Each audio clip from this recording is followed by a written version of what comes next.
Hey guys, in today's video we're going to show you how the UChat app inside of Slack works and how you can use it to basically get a unified live chat inbox directly inside of your Slack channel. This is of course perfect when you don't want your clients to have access towards the chatbots, but also to consolidate all kinds of channels directly inside of one platform. In this case, we use Slack. Before I head into Slack itself to install the UChat agent app, we need to make sure that under the chatbot settings, we have Slack selected as the live chat app.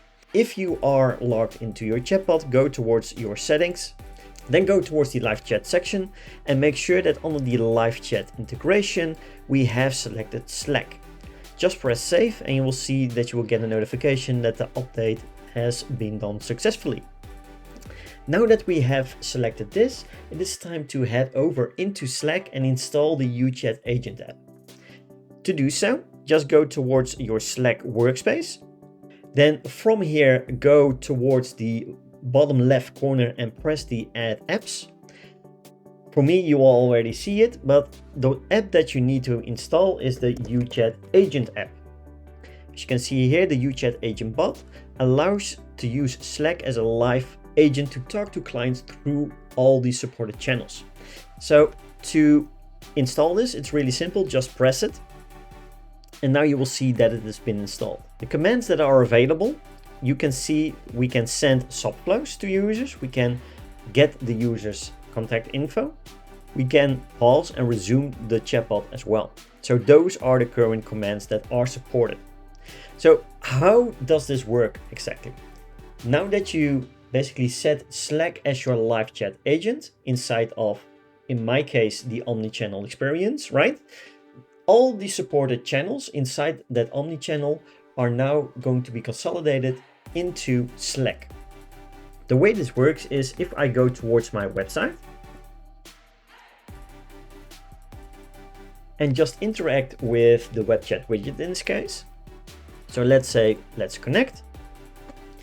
I will go towards a small onboarding process because that is my setup. So let me go through it real quick. Soon as you want to trigger the live chat support, in my case, I have a customer support flow that I set up. So I can just go towards my main menu or my persistent menu rather and just ask a question.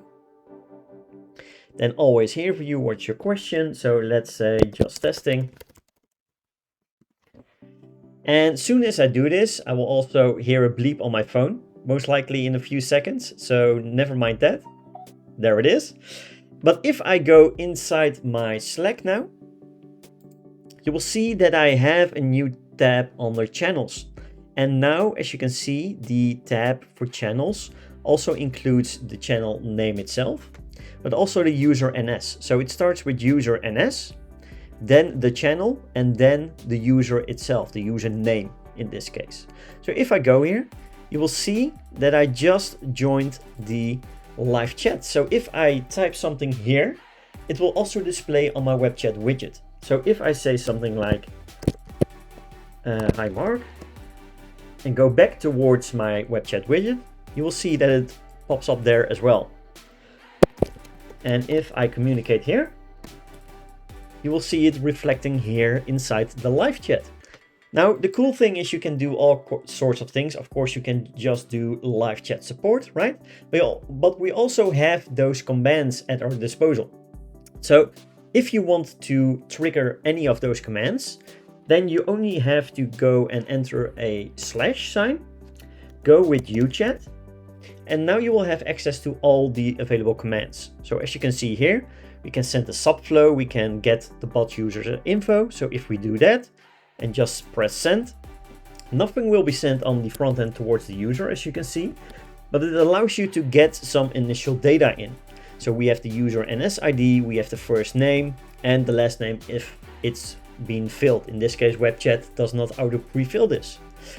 If we want to send some kind of flow towards them, right, we can do so as well. So we can just go and press UChat and then say send subflow, press the send button, and now we will be able to basically grab all the flows that are inside of our chatbot, as you can see here.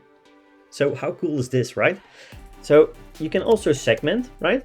By just, if you know the name, the title of your flow, you can just type it in. So for example, if I want to onboard these users into my membership in this case, I can send this flow. If I check the front end now, you will see that this flow has been triggered. So how cool is it that you can now send flows directly through the Slack chat app, right? And now I have onboarded this user, and as you can see, the persistent menu has also automatically been updated because I already integrated that inside the flow that I sent. But you can see that you can just basically send flows as well. And again, you can also always enable, pause, resume the bot, right? By just going with the /sign UChat. And then, for example, if you want to pause the bot, you can just press it. And now you will have, as you can see, only visible to you, the bot automation has been paused. And if I say something like have fun, Mark, it will reflect on the front end again. And if I say thanks, it will also reflect here. If I want to resume the bot, really simple, just go with resume, for example. If you know the name as well, that's something that you can do as well. Resume the chatbot, and then you will get a notification only visible to you that the chatbot has now been resumed. So if I say thank you, again, I should get an automated response from the chatbot. And as you can see, I get my automated response again. So this is the way that you can use the UChat agent app to provide live chat support directly inside of your Slack workspace. This allows you to communicate with all of your customers through one platform, and it is a fantastic way to be able to provide live chat support, but also to be able to send users to specific flows, resume the chatbot, stop the chatbot, or even get users info. If you like this video, do consider dropping a like because it would really help us out. And if you want to keep up to date with all the latest updates that we provide almost on a weekly basis, then do press that subscribe button and the bell notification to the right of it. For now, have a great day, take care, and talk soon.